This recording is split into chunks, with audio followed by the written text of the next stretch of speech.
Ohm's law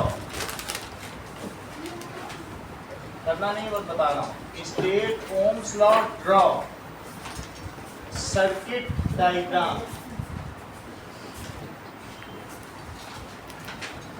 ठीक है, to verify Ohm's law,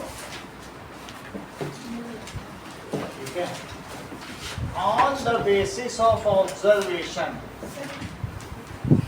basis of observation, draw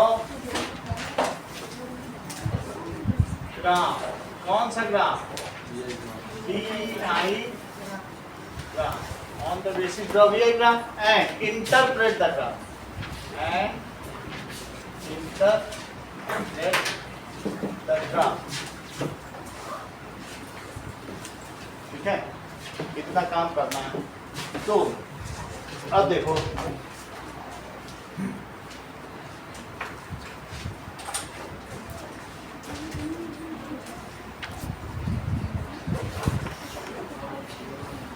ये 4 number का क्वेश्चन है जो लगभग हर साल है, तो आप इसमें समझ लें। इन दिस एक ये इसका स्कीमेटिक डायग्राम है। स्कीमेटिक डायग्राम में एक रजिस्टर लेंगे, यहाँ पर करंट्स, ये क्या करेगी, सर्किट करंट मेजर करेगी। सर्किट में जो करंट है उसको क्या कहेंगे, सर्किट करंट, सही है। और ये क्या करेगा, volt meter, that is potential drop across. और फिर एक स्विच लगा देंगे, स्विच क्लोज है, फिर इसके बाद इसको हम कहीं कहीं से कनेक्ट करते जाएंगे, यहाँ से भी कनेक्ट करेंगे। There are different points of connection, A B C D और E, ए से भी कनेक्ट कर सकते हैं। तो एक जगह प्रॉपर लगा दो, फिर बाकी जगह क्या कर दो, ऐसे दिखाया जाए, एक जगह पूरा कनेक्शन दिखाया जाता है। फिर हम अपनी तरफ से जहाँ मर्जी होगी वहाँ पे टैप कर देंगे, इसको टैप कर देंगे, ठीक है। इसके अलावा यहाँ पर भी पोलैरिटी दिखाई जाएगी, प्लस माइनस।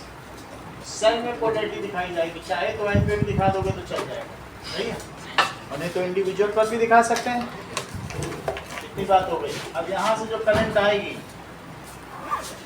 ऐसे दिखा दीजिए, सिंबल इसको की कर दें। बाकी चीज देखिए कि इन दिस, ये स्कीमेटिक डायग्राम है। ये क्या है, schematic diagram of electric circuit to verify,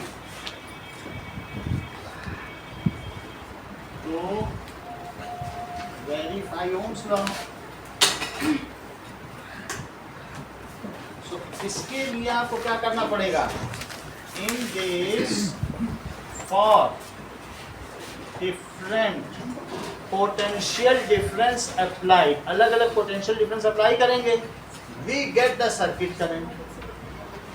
different potential difference, जो पोटेंशियल डिफरेंस आप अप्लाई करोगे वही यहाँ पोटेंशियल ड्रॉप होगा। मेरा कहने का मतलब है जो यहाँ टर्मिनल वोल्टेज होगा, जितना वोल्टेज आप लगाओगे वो टर्मिनल वोल्टेज है, वो सब यहीं पे ड्रॉप होगा, कॉपर पे कहीं नहीं होगा, ठीक है ना। So potential difference applied, we get circuit current. कहीं कोई एक क्लास आपने देवासी मिस की है क्या? तो ठीक है, इतनी बात तो मैं समझ आ गई, जितना मैं दिखाता जा रहा हूँ एक एक करके समझते। तो अब देखो हम इसमें क्या करेंगे, एक टेबल बनाएंगे, सिंपल, अपने हिसाब से ही बनानी होती है। तो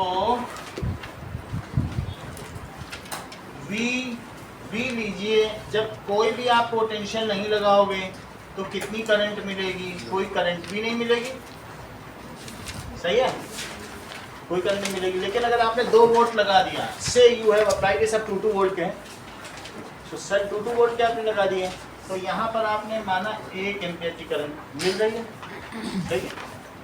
और अगर 4 वोल्ट लगाए, डबल किया, तो ये कितनी मिली, 2 की मिली।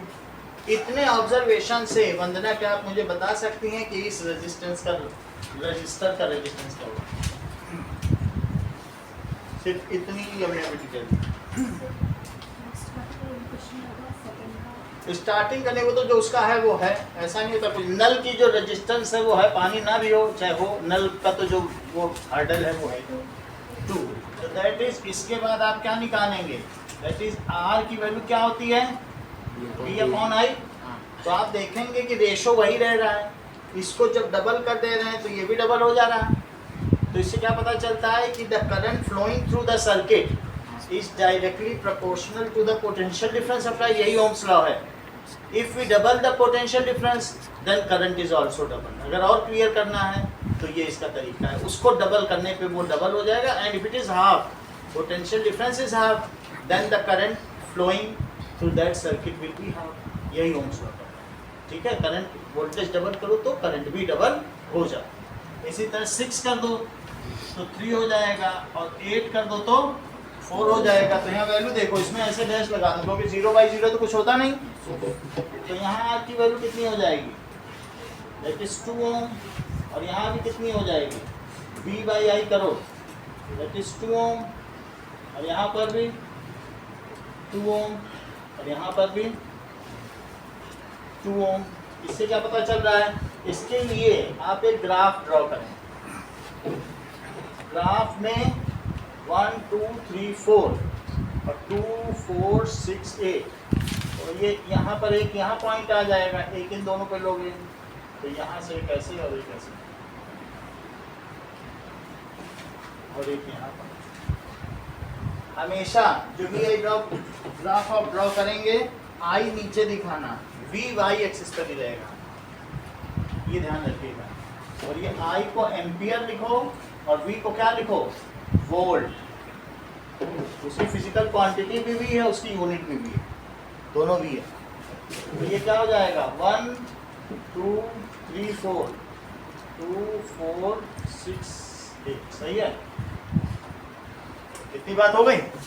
सो these are the different values, 1 2 2 4 3 6 और 4 8। What does the linear graph, VI graph, Jasmita, infer? Divya, Jyotsna, पलक बोलो, हाँ बोलो। कितना छोटी, इतनी बात हो गई। और ये इंपॉर्टेंट क्वेश्चन है, MCQ। यहाँ तक तो तुमको समझ में आया था, जो है वो हमने बना दिया। अब ओम्स लॉ क्या कहता है कि that is the current flowing through a conductor is directly proportional. Current flowing through a conductor is directly proportional to potential difference applied. Ankur complete करो sentence, potential difference applied. Sentence पूरा करिए अंकुर, हाँ बोलिए। Across its ends, if the given Across its ends, across its ends, provided if provided it is constant, its temperature remains constant, remains constant। ऐसा क्यों कहा गया? ऐसा कहा गया अगर तुमको ये देखना है कि क्लोरोफिल की वजह से, कि पौधों में क्लोरोफिल की वजह से ज़्यादा खाना बनता है, वही फोटोसिंथेसिस का। तो आपको अगर 4 पौधे लेने हैं तो उनमें अलग अलग क्लोरोफिल की मात्रा लो, अलग अलग अमाउंट, लेकिन सबकी हाइट एक जैसी लो, सब पेड़ भी एक ही तरीके के लो, तभी तो एक ही चीज़ वेरी करो ना। तो आप ये नहीं कहो कि वोल्टेज भी वेरी करेंगे हम, तो रेजिस्टेंस भी वेरी करेंगे, तब फिर आप चीज़ नहीं निकाल पाओगे। जब एक का एक के साथ डिपेंडेंस देखना चाहते हो तो बाकी चीज़ें कांस्टेंट रहनी चाहिए। तो इसीलिए कहा गया कि टेम्परेचर को कांस्टेंट रखो, नहीं तो कोलिजन की वजह से चीज़ें बदल जाएंगी, हीट बढ़ जाएगी। तो इसलिए मैंने क्या कहा है कि अदर जो physical parameters, if these are constant and you, अब आप क्या करते जाओ, पहले यहाँ टाइप करो 0 पे, यहाँ जब लगाओगे तो 2 वोल्ट पे आ जाएगा कि नहीं, तो 2 वोल्ट पे लगाओगे तो इस पे रीडिंग करो, यहाँ तो 2 दिखाया गया, यहाँ 1, सही है। फिर 4 पे लगा दो, ये यहाँ टैप कर दो तो 2 सेल आ जाएंगे, यहाँ करोगे तो 3 आ जाएंगे, फिर क्या करो यहाँ करोगे तो कितने आ जाएंगे 4। जब सारी रीडिंग आ जाए तो उसको वहाँ ट्रांसफर कर लो। और फिर यहाँ पर आपने क्या देखा बताइए, Ohm's law, this is ohms law. ये क्या है, दिस इज जॉर्ज साइमन ओम ने ये दिया था, और वो कहाँ के थे, जर्मनी के थे। ओम्स जर्मनी के थे ना, जर्मनी के थे। दिस इज ओम्स लॉ, और इसका फॉर्म क्या है, V इज प्रोपोर्शनल टू, कुछ लोग जर्मनी जर्मन फिजिसिस्ट। अब ये देखो V इज इक्वल टू क्या है, जब कोई चीज प्रोपोर्शनल होती है, हाँ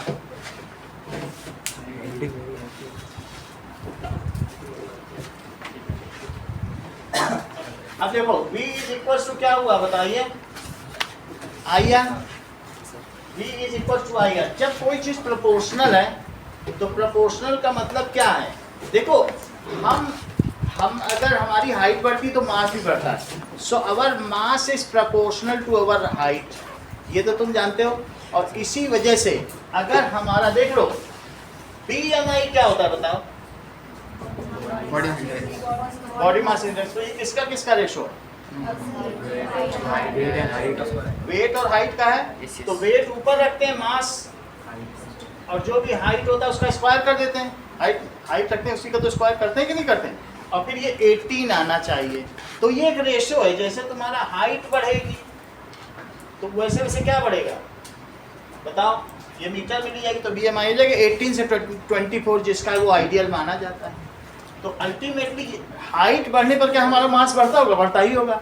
तो अगर आपका BMI 18 है तो ये दोनों प्रोपोर्शनल तो है, तो 18 से मल्टीप्लाई कर तो मास आ जाए। तो एक प्रोपोर्शनलिटी कांस्टेंट हुआ ना 18, तो वो एक फिक्स्ड वैल्यू, समझ आई बात कि नहीं। मान लीजिए आपका 18 है, ये बढ़ेगा तो ये तो बढ़ रहा है, लेकिन इसमें मल्टीप्लाई कर दिया। तो उसी तरीके से हम यहाँ देख रहे हैं कि यहाँ पर R क्या है, here R is proportionality constant. ये क्या है, here R is proportionality constant. ठीक है, आज क्या चीज है बोलो, प्रोपोर्शनैलिटी कांस्टेंट है। अब आगे देखिए कि मान लीजिए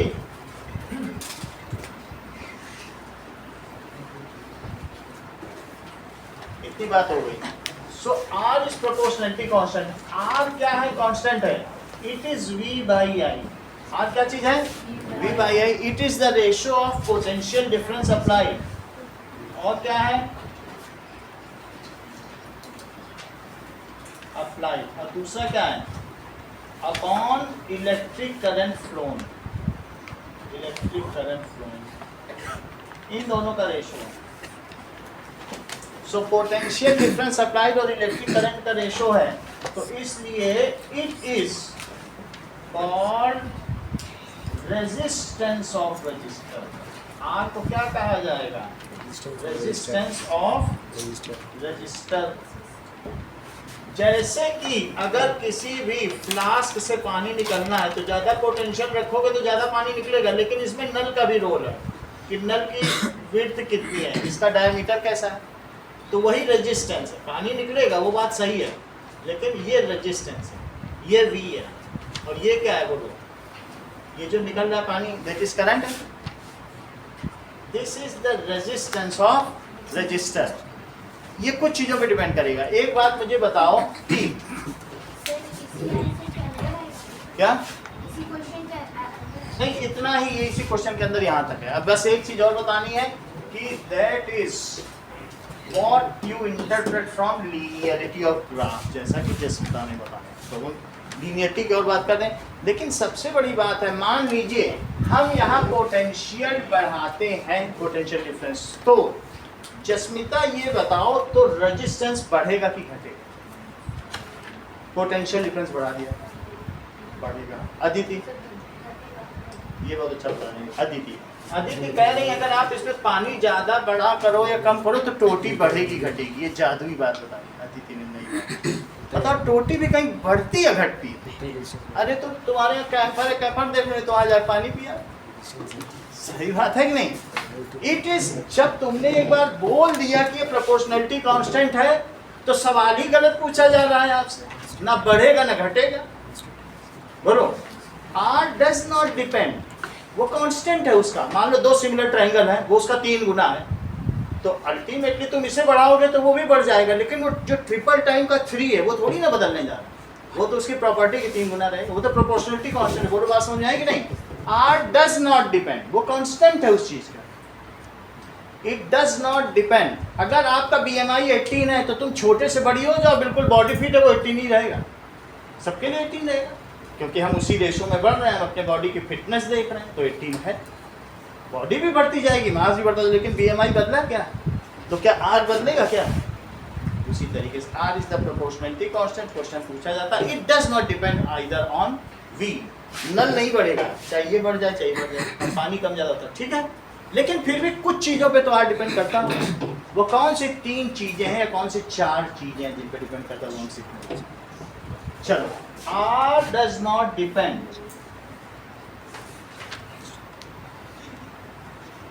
ऑन, किस पे डिपेंड करेगा? Does not depend on V और I। क्यों? क्योंकि वो उस फार्मूले का प्रोपोर्शनलिटी कांस्टेंट है, और ये चीज क्या है? It is the mathematical form of Ohm's law.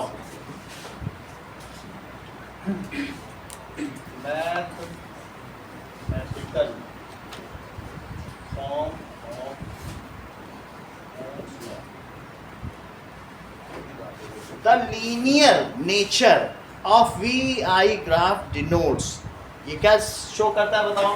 हर जगह 45 डिग्री है, तो बोलो tan थीटा हो या R हो, जो इसका स्लोप क्या डिपेंड कर, क्या दिखाता है? That current is directly proportional to potential difference. वो भी बढ़ता है तो वो भी बढ़ती चलिए, एक ही जैसी सीढ़ी है, ये बढ़ रहा है तो वही ग्रो है कि नहीं? अगर ऐसा होता, ये ऐसा बढ़ता, तो कहते देखो थोड़ा सा पोटेंशियल बढ़ा, इतना बढ़ाया पोटेंशियल डिफरेंस, करंट थोड़ी ही बढ़ी है, और शुरू में इतना बढ़ाया था तो इतनी बढ़ गई। ये क्या है बताओ? ये करंट है, और ये क्या है? V। अगर ऐसा ग्राफ होता तो आप कहते देखो शुरू में जरा सा लगाया था पोटेंशियल डिफरेंस, कितनी बढ़ गई करंट, अब बाद में इतना लगाया तो इतनी बढ़ी। अलग अलग होता कि नहीं? अगर हमारा ग्राफ कर्विकल होता, नॉन लीनियर होता, तो उससे क्या पता चलता कि जब करंट 4 बढ़ी तो पोटेंशियल डिफरेंस 2 लगाया तो 4 बढ़ी, अब यहाँ लग रहा है जैसे 4 लगाया तो 1 बढ़ी, तो फिर सही रहता क्या? अगर नॉन लीनियर ग्राफ होता तो उससे सीधा क्या पता चलता है? यहाँ बिल्कुल करेक्ट है, देखो जरा, एक यहाँ से 3 से 4 बढ़ाओ जरा, 3 से 4 कितना होता है? यहाँ तक जाओ, 3 से 4, अभी हम लोगों ने किया था नहीं थोड़े दिन पहले सेक्शन फार्मूला, ये कितना बढ़ा? 3 से 4, x x देखो 1 बढ़ा, ये कितना बढ़ा? y y देखो y2 माइनस y1 2, यहाँ से यहाँ तक आओ जरा, 2 से 3 1 बढ़ा और 2, तो बोलो इक्वल में इक्वल बढ़ रहा है कि नहीं? तो लीनियर नेचर क्या बताता है कि for equal change in potential difference there is equal growth of current. यही बात तो देखने वाली है, हर जगह देख लो, यहाँ देख लो यहाँ पे 1 से 2 गया 1, x2 minus x1, y2 minus y1 करो जरा, तो हर जगह वही है कि नहीं? वैसे भी tan theta y by x होता है, वो 45 पे ही चल रहा, सब जगह वही है y बाई x की नहीं? तो क्या शो करता है अगर आपसे कोई पूछे कि what does the linear nature of VI graph depict, इससे क्या पता चलता है? It shows that current flowing through conductor is directly proportional, Ohm's law ही लिख देते। So linear nature of graph क्या शो करता है बताइए? Nature of VI graph shows that current flowing through conductor is directly proportional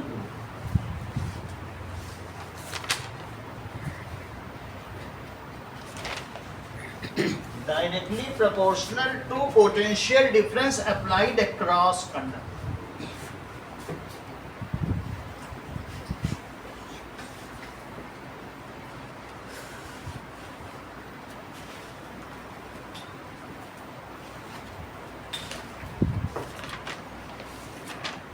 चलिए, कितनी बात हो गई? अब हम करते हैं इसके 5-6 क्वेश्चन आपकी बुक में इंपॉर्टेंट वो करो इसी ओम्स लॉ में V इज इक्वल टू कुछ सुनील बात सही है, अभी पूछना तो इतना समझ आएंगे ना, आसान सी चीज है। ओके नाउ अब देखो एग्जाम्पल 11.3 निकालिए।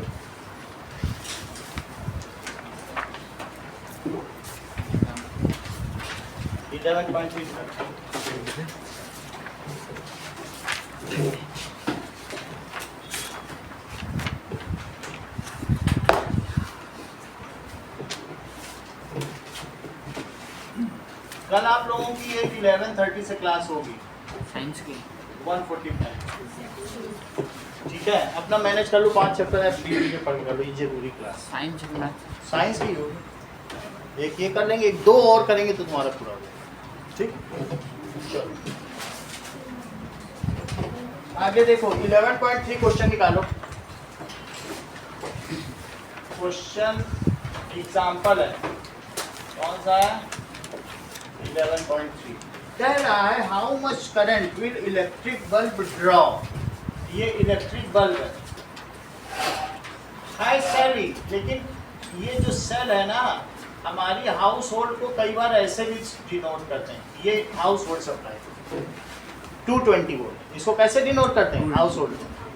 अब बाकी सेल है तो वो ये तो कोई सेल तो नहीं है ना, ये वहां से आ रही है। ये इसका नेचर है कि ये 1 सेकंड में ±50 बार होती है अल्टरनेटिंग करंट, तो वो हम अगले चैप्टर में देखेंगे। इसका कुछ अलग नेचर है। ये कैसी करंट है? ये ±1 सेकंड में 50 बार होती है अल्टरनेटिंग करंट, प्रत्यावर्ती धारा। तो हम वो बाद में देखेंगे, लेकिन तुम समझो 220 वोल्ट है बस। ये कितना, उस पर एक क्वेश्चन दिया है कि 220 वोल्ट पोटेंशियल डिफरेंस लगाया, वो बल्ब जल गया। पर क्वेश्चन क्या दिया है कि house hold main supply voltage is 220 volt. सबके घर में सब जगह यही आता है। अमेरिका में 110 वोल्ट आता है, और यहाँ कितना आता है? सारे एशिया में 220 आता है, और अमेरिका और यूरोप में 110। इसलिए कभी भी तुम्हारे मामा या कहीं पर वहाँ से कोई इलेक्ट्रिक अप्लायंस लाए तो वापस कर देना, कह दो अमेरिका का तो हम लेते ही नहीं। वास्तव में वहाँ कहीं चलेगा ही, वहाँ 110 वाला है। अमेरिका का इलेक्ट्रिक अप्लायंस यूज यूरोप में चलेगा, तुम लेना तो चाइना का ले लेना, थाईलैंड का ले लेना, सिंगापुर का। वो 220 वाला है। कम क्यों होता है? कम है, उनका अपना सिस्टम शुरू से ऐसा चला आ रहा है। वो सब चीज़ अगले चैप्टर के लिए। एक चैप्टर अभी है ना तुम्हारा magnetic effect of electric current, वो सब उसमें बताया जाएगा। बस आप ये समझिए अलग अलग है। अच्छा हाउस होल्ड सप्लाई कितनी बताइए, बताओ? 220 वोल्ट। अब सवाल पढ़ो, इलेक्ट्रिक बल्ब कितना लेगा if resistance of bulb filament. Resistance दे दिया, चेक करो इसका कितना दे दिया, 1200 ओम। और ये पूछा जा रहा है कितनी करंट लेगा, तो बोलो आर कितना दिया है? क्या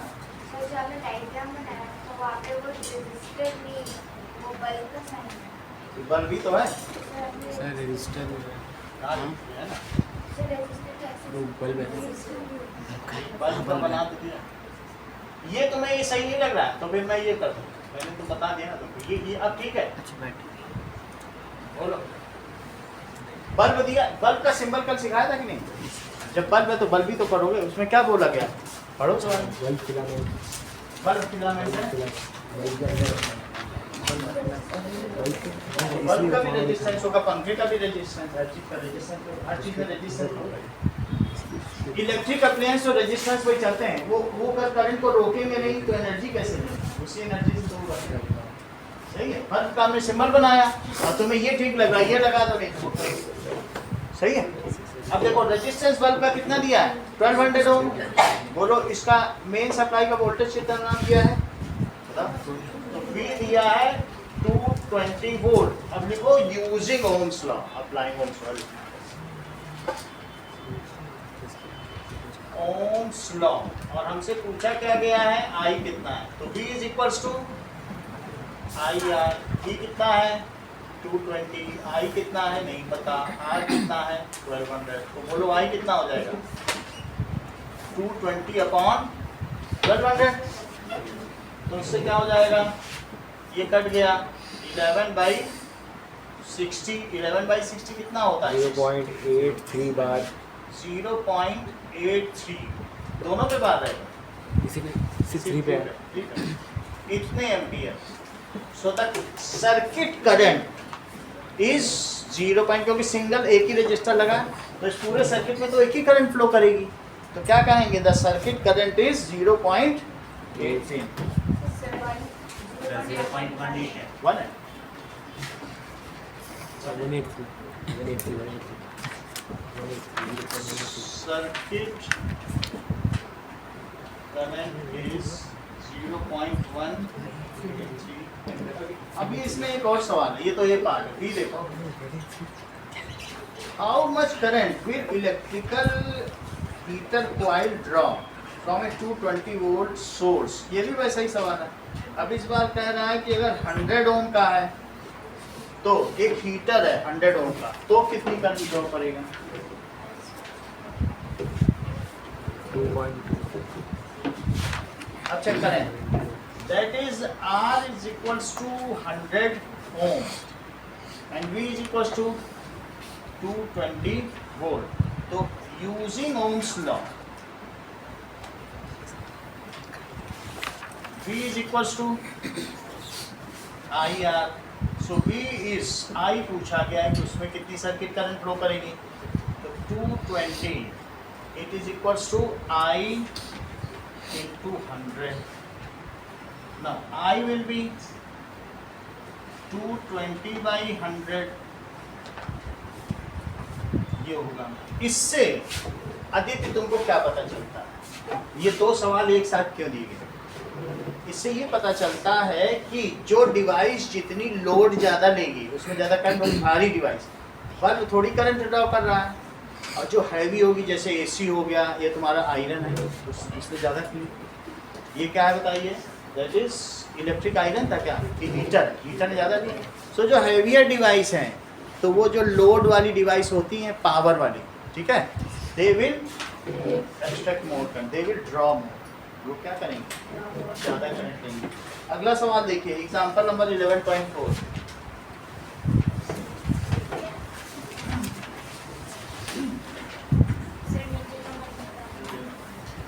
चलो एग्जाम्पल 11.4 देखिए, दिया गया है the potential difference between the terminal of electrical heater is 60 volt. तो इन्होंने बताया है कि वोल्टेज जब 60 था, किसका? Electric heater. जब हीटर है तो हीटर ऐसे बना, हीटर के लिए तो ऐसे बना, ऐसे बना। और बताओ कि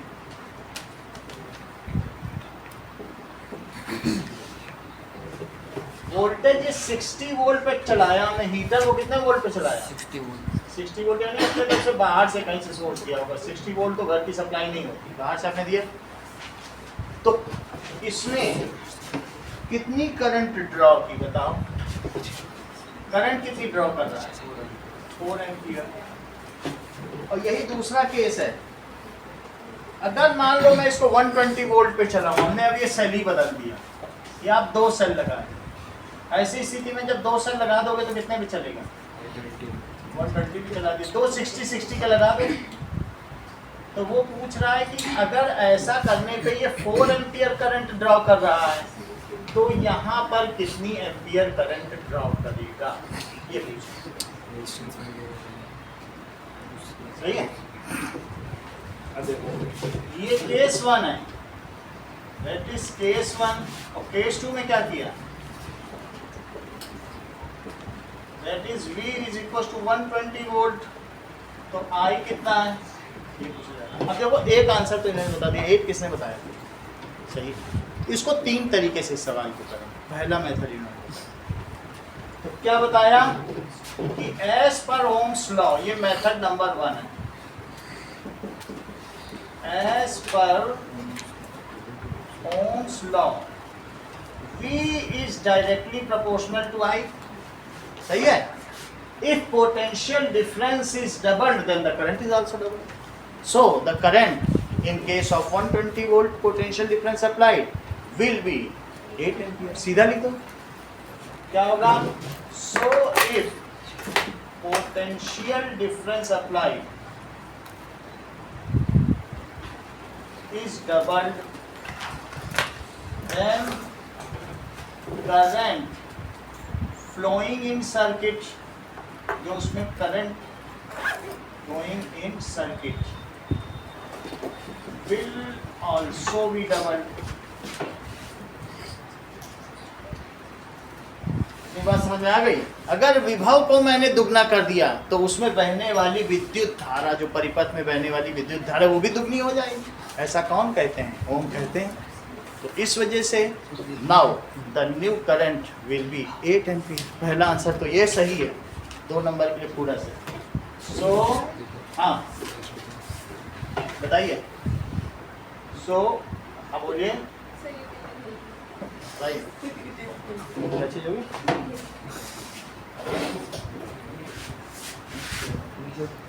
उधर देखो गुटका लगा हुआ, एक निकला हुआ, पाव लगा है, पाव नहीं लगा वो लगे तो ये लो।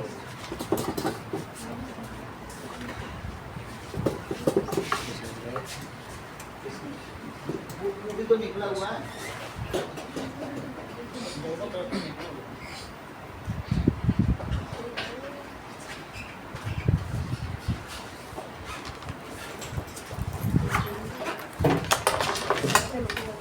इतनी बात समझ आ गई?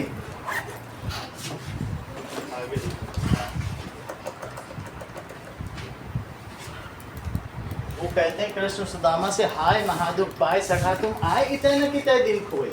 इतने दिनों से तुम महादुख पाते रहे और यहाँ क्यों नहीं आए मेरे पास? तो इतनी देर से लोग कष्ट में है, देखो कुछ बोल रही है। अब देखिए, सो करंट, न्यू करंट क्या हो जाएगी?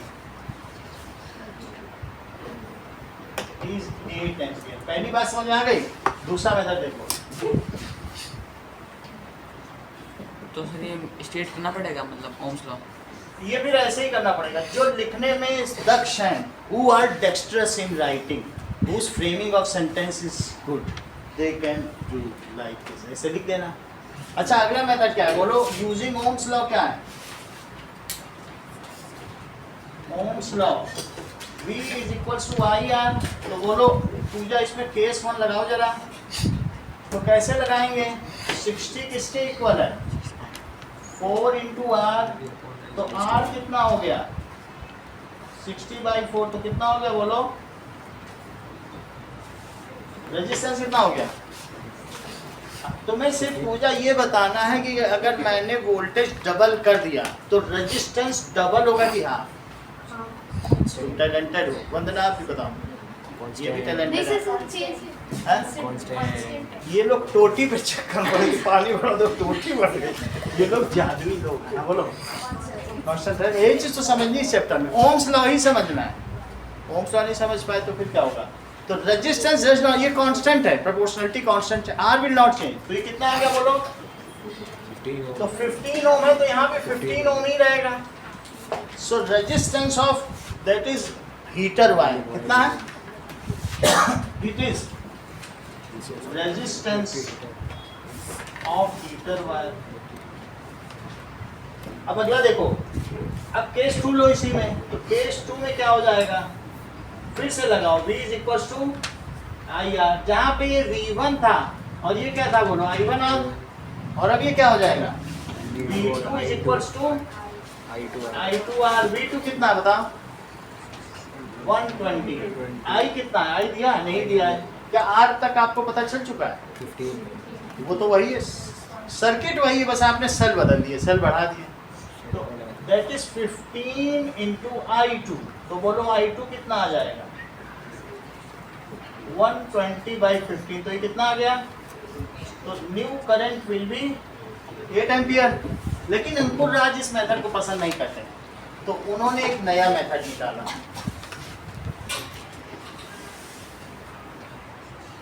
दैट इज मेथड,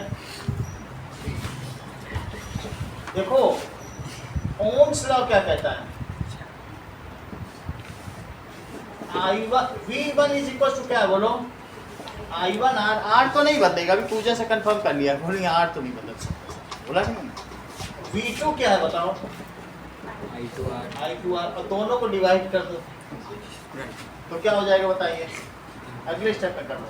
तो V1 by V2 it is equals to I1 by I2R, तो कट जाएगा। अच्छा, इसके बाद अब इनकी वैल्यू रखो, V1 कितना है और V2 कितना है, तो ये 4 है तो I2 कितना होगा, 2 वहाँ चला गया, 1 से इसको मल्टीप्लाई कर दो तो I2 8 एम्पियर। अब इसमें कोई मेथड आपको पसंद हो अपना कर लेना, समझ में आ गई ना बात, सब एक ही चीज़ है। चलिए अगला देखिए, क्वेश्चन नंबर 2 इन टेक्स्ट, इन टेक्स्ट का क्वेश्चन नंबर 2 देखो। नाउ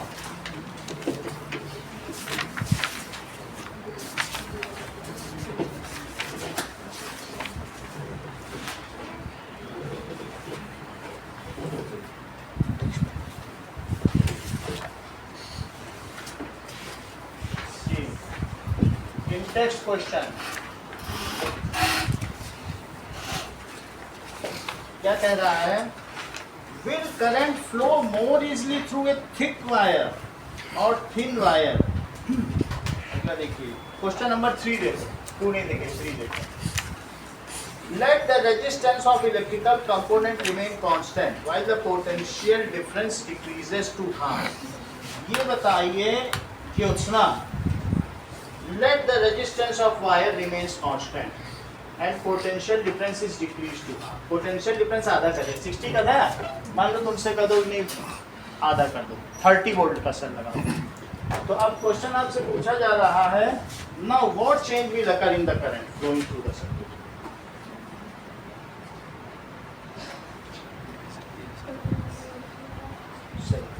करंट विल आल्सो भी हाफ। ये किस वजह से होगा, अगर पोटेंशियल हाफ कर दो तो करंट भी हाफ हो जाएगा, यही ओम्स लॉ। तो इफ लिखो as per Ohm's law, Ohm's law से क्या है, इफ ये बात कही गई है कि V is proportional to I, so if V is half, अगर क्या कर दिया जाए, पोटेंशियल डिफरेंस अप्लाइड, जो हमने लगाया गया है अप्लाइड इज हाफ, तो क्या होगा, देन करंट फ्लोइंग थ्रू या सर्किट करंट या करंट फ्लोइंग थ्रू सर्किट, कुछ भी लिखो, flowing through circuit will be half, ये भी आधी हो जाए।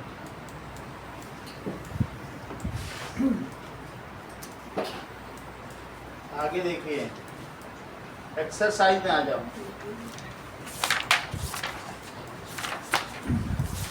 एक्सरसाइजेज में बताया गया है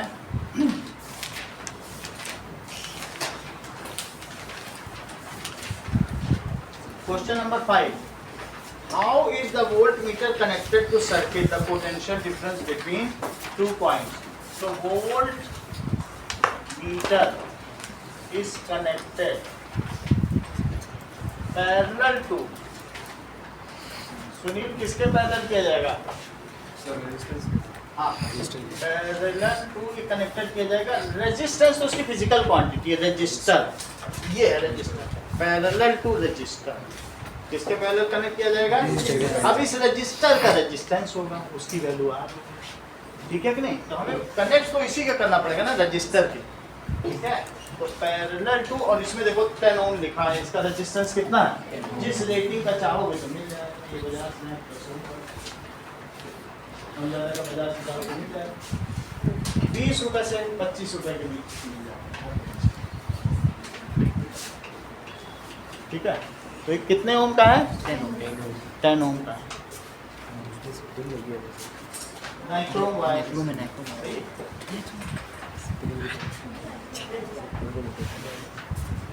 volt meter is connected parallel to resistor in electric circuit. और क्यों इंद्रजीत इसको कनेक्ट किया जाता है बोलो, to measure the voltage, to measure the Potential difference at the ends of the two resistor. Measure Potential difference at the end of the potential difference या potential drop, दोनों एक ही चीज, सही है। टू मेजर पोटेंशियल ड्रॉप भी लिख सकते हो अक्रॉस रेजिस्टर। अब देखिए क्वेश्चन नंबर 7 देखो। क्वेश्चन नंबर 7 क्या कह रहा है? बहुत सारी वैल्यू दे रहा है और उस वैल्यू पे हमें क्या करना है, एक ग्राफ बनाना है, और ग्राफ बनाने के बाद क्या करना है, रेजिस्टेंस निकालना। तो हमें क्या क्या वैल्यू दी गई है, ये देखिए 0.5, तो 1 2 3 ले लो, 1 2 3 4, और यहाँ पर आपको 13 तक जाना है, तो 2 2 का ले लें, 2 4 6 8 10 12 और 14। अब देखो 0.5 कहाँ होगा, ये है 0.5, और 0.5 पे कितना दिखाना है, 1.6, तो 1 तो यहाँ है, 1.6, 0.5 तो 1.6 है, जबकि ये v है। इधर हमें y एक्सिस पे क्या लेना है, v लेना है, और जबकि x एक्सिस पे क्या लेना है, ये हमेशा ऐसा ही करना है। अब देखो 1 पे कितना है, ये 3 है, तो 3.4 का होगा, 1 पे 3.4, 2 पे कितना है 6.7, यहाँ 7 होगा, लेकिन 2 पे तुमको 6.7 लेना है, तो करीब करीब यहाँ आएगा, 7 से नीचे रहेगा। 4 पे 3 पे कितना है 10.2, 10 ये है, 10 से थोड़ा ज़्यादा, यहाँ तक तो 11 हो जाएगा यहाँ, तो 3 पे कितना है 10.2, और 4 पे कितना है 13.2, 4 पर देखो ये 13 है, तो 13 से थोड़ा ऊपर ही रहेगा। जब हम इनको मिलाएंगे, चूंकि ये मैनुअल किया गया है, मैनुअल में हमारे कमरे का टेम्परेचर भी बदल सकता है, 1 घंटे का एक्सपेरिमेंट होता है, तो उस छात्र ने जिसने भी ये किया है एक जैसा तो रिजल्ट नहीं आया, तो इन सबको मिला दो, और 0 पे 0 सबको पता ही है, तो जब हम इनको मिलाएंगे, इसको स्केल से मिलाना, तो ऐसा ग्राफ बनेगा जो थोड़ा दिखेगा ऐसा। इसमें स्टूडेंट एरर है, ये पर्सनल एरर है, क्योंकि हम एग्जैक्ट नहीं कर सकते ना किसी चीज़ को, कई बार हमारी रीडिंग में ही हमारी आंखें इधर उधर पैरेलक्स हो जाती हैं देखने में, तो देयर आर सेवरल एरर्स। कभी किसी ने आके टेबल ही हिला दी, ठीक है, तो ऐसी स्थिति में देयर आर सेवरल एरर्स, तो वो वाइब्रेट करने लगेंगे, उसी में हम रीडिंग ले लेंगे। तो अब पूछा है फिर then find the value of R, तो ऐसी स्थिति में तुमको पहले सेट के लिए सबके लिए अलग अलग वैल्यू पता करो, वी आई और आर। वी कितना है 0.5 वोल्ट, और ये कितना है 1 एम्पियर, तो आर की वैल्यू क्या होती है बताइए, तो R1 निकालो, R1 यहाँ से क्या निकलेगा, that is equals to 0.5 upon 1, बोलो इसकी कितनी वैल्यू आ जाएगी, कितनी वैल्यू 1.6 है, 1.6 वोल्ट है, 5 एम्पियर, इसे सही करो, 1.6 वोल्ट है और 0.5 एम्पियर, ऐसे क्या हो जाएगा 1.6 वोल्ट, इसको डिवाइड करो, देखो कितनी वैल्यू आ रही है, 3.2 ओम। R1 आ गया, R2 का पता करो, R2 कितना है 3.4, और दैट इज 1.0 एम्पियर। बात करती रहती, तुम अलग जाके बैठो उसके पास से, सबको भी डिस्टर्ब कर रही हो, बताने पे मुंह बंद हो जाता है, रोज का यही तुमने बना रखा है। अब देखो R2 यहाँ पर कितना है 3.4 डिवाइडेड बाई 1, तो कितना हो जाएगा 3.4 ओम। हट देखिए, that is equal to 6.7 and it is equal to 2 ampere, तो R3 is equal to 6.7 volt upon 2 ampere, तो ये कितना आ जाएगा, इसको करो 3.35 ओम। R4 निकालिए, 10.2 एंड 3 एम्पियर, तो ये R4 कितना आ जाएगा 2 वोल्ट और 3 एम्पियर, दैट कम्स एज, इसको करो 3.4 ओम एंड फिफ्थ कितना आ जाएगा 4 है और 4 है 13.2 वोल्ट और 4 एम्पियर। तो R5 भी निकालनी है, इट इज 13.2 वोल्ट और 4 एम्पियर। यहाँ से निकालो 4 3 जा 12 तो 3.3 आ जाएगा। अब तुम लोगों ने मीन निकाला है, मान लो R1 R2 R3 R4 R5 बोलो ओ करो। अब ये जो 5 वैल्यू आ गई आपकी R की, अब इन सबका क्या निकालोगी मीन। तो मीन कैसे निकालेंगे, अर्थमेटिक मीन, जैसे 5 सब्जेक्ट्स में तुम्हारे मार्क्स आते थे किसी क्लास में, सबको जोड़ के divided by number of observation करते थे। तो R की वैल्यू कैसे निकालेंगे, R1 plus R2 some of observation. तो ये मीन रेजिस्टेंस, इसे क्या कहेंगे, mean resistance is equals to sum of observation और डिवाइडेड बाई ऑब्जर्वेशन या सम ऑफ रेजिस्टेंस और divided by number of resistance, number of observation. तो हम अर्थमेटिक मीन निकाल रहे हैं, that is R3 plus R4 plus R5 divided by 5। ठीक है, ये 3 मार्क्स का क्वेश्चन आता है, उसमें ग्राफ भी बनाना होता है, ये सब पूरा करना होगा। तो दैट इज 3.2 प्लस 3.4 3.35 प्लस 3.4, इन सबको जोड़ो, चेक करो एक बार, सबको जोड़िए।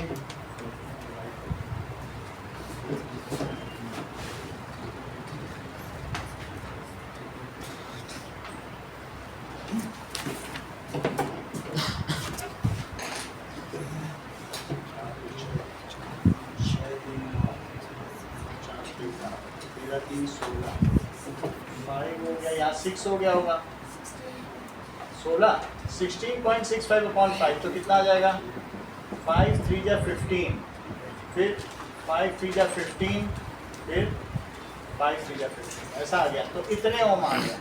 तो ये R मीन भी लिख सकते हो या R भी लिख सकते हो, मीन भी लिख सकते हो। तो मीन रेजिस्टेंस इज 3.3। अगला सवाल देखिए, क्वेश्चन नंबर 8 देखिए कि when a 12 volt battery is connected across a unknown resistor there is a current। आपको कुछ करना नहीं है, V = IR ही चल रहा है और कुछ भी नहीं। V देगा, I देगा, V देगा, R देगा, बस इतना जानो R बदलता नहीं। किसी भी सर्किट में R तो एक ही जैसा रहेगा। नल का साइज बदल जाएगा क्या, चाहे पानी बदलो या उसमें पानी निकल रहा हो वाटर करंट, तो साइज तो नहीं बदलेगा ना, वही रेजिस्टेंस है नल का साइज, सही, वो नहीं बदलता है। यहाँ देखो 8 क्वेश्चन में ऐसा ही कुछ पूछ रहा है कि 9 वोल्ट की बैटरी, ये 12 वोल्ट की बैटरी है, रजिस्टर अननोन है और कितनी करंट फ्लो कर रही है 2.5 मिली एम्पीयर। ठीक है, तो 12 वोल्ट की बैटरी से हमने इसको कनेक्ट कर दिया है और 2.5 मिली एम्पियर की करंट है। तो वोल्टेज कितना है 12 वोल्ट और करंट कितनी है 2.5 मिली एम्पियर है। जस्मिता मिली एम्पियर को एम्पियर बदलो। हाँ सही है। दिव्या आप बताओ। सरोज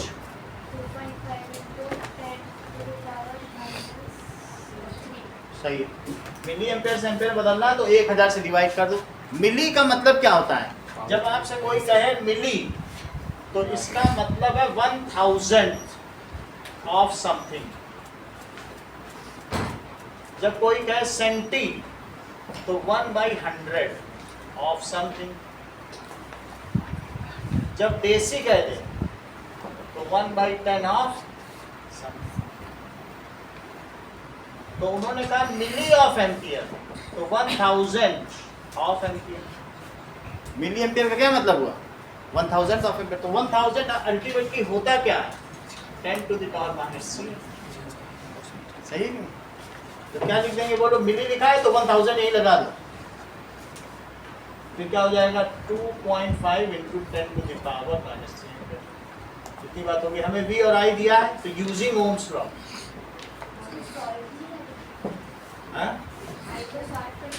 सॉल्व क्या भी रख देंगे बस हमारा आ जाए मिलियन टेरे। हमने इसको स्टैंडर्ड नोटेशन में स्टैंडर्ड यूनिट में लिख दिया, एम्पियर में होनी चाहिए तो लिख दिया। अब लिखो यूजिंग ओम्स लॉ, तो V is equal to I R. आपसे R पूछा जा रहा है कि इसका रेजिस्टेंस बताइए, तो ये 12 है, ये 2.5 इंटू 10 टू द पावर -3 है और ये R है, तो R कितना हो जाएगा 12 को divided by 10 to the power -3 है, तो बोलो -3 ऊपर चला जाएगा तो 120 लिख दो, ये डेसिमल हटा के नीचे 25 लिख दो, लेकिन ये -10 ऊपर चलकर 3 चला गया।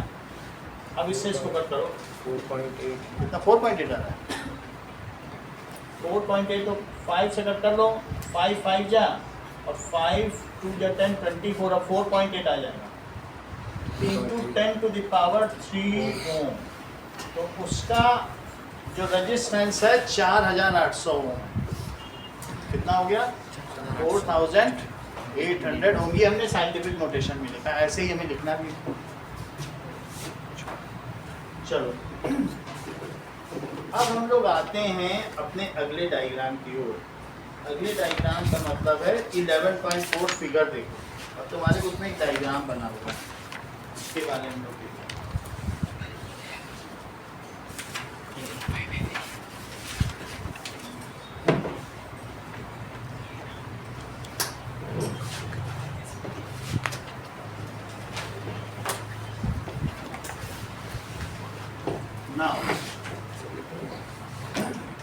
देखिए एक बात मुझे बताओ कि on what factor does the resistance depends, किसी न किसी चीज पे तो रेजिस्टेंस डिपेंड करता ही होगा। तो ये क्वेश्चन आपसे पूछा जा रहा है, ऑन व्हाट फैक्टर, वो कौन से कारक हैं जिन पर प्रतिरोध निर्भर करता है, कौन कौन से फैक्टर्स हैं। मान लीजिए आपने एक नल लगाया है, ठीक है, पाइप लगा दिया पौधों को सींचने के लिए, और आप घंटा घर से यहाँ तक का पाइप लगा दो, तो बोलो उसमें पानी का फ्लो तेज आएगा कि यहीं से नल से लगाओ तब घंटा स्लो आएगा, घंटा स्लो आएगा, स्लो आएगा, क्योंकि उसमें बहुत कंस्ट्रिक्शन हो जाएगा ना, उतनी दूर से पानी आएगा। अगर लेंथ ऑफ रजिस्टर इंक्रीज कर दिया आपने, पाइप की लेंथ बढ़ाते चले जाओ, तो क्या उसमें वाटर फ्लो बराबर रहेगा कि कम होता जाएगा, कम होता चला जाएगा। तो इसका मतलब है इन्होंने यही किया।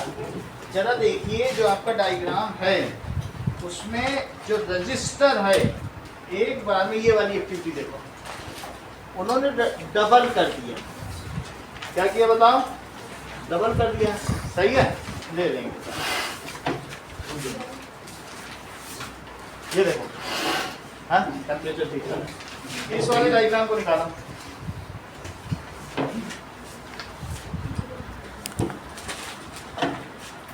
टेम्परेचर 25 और बढ़ा, हाँ?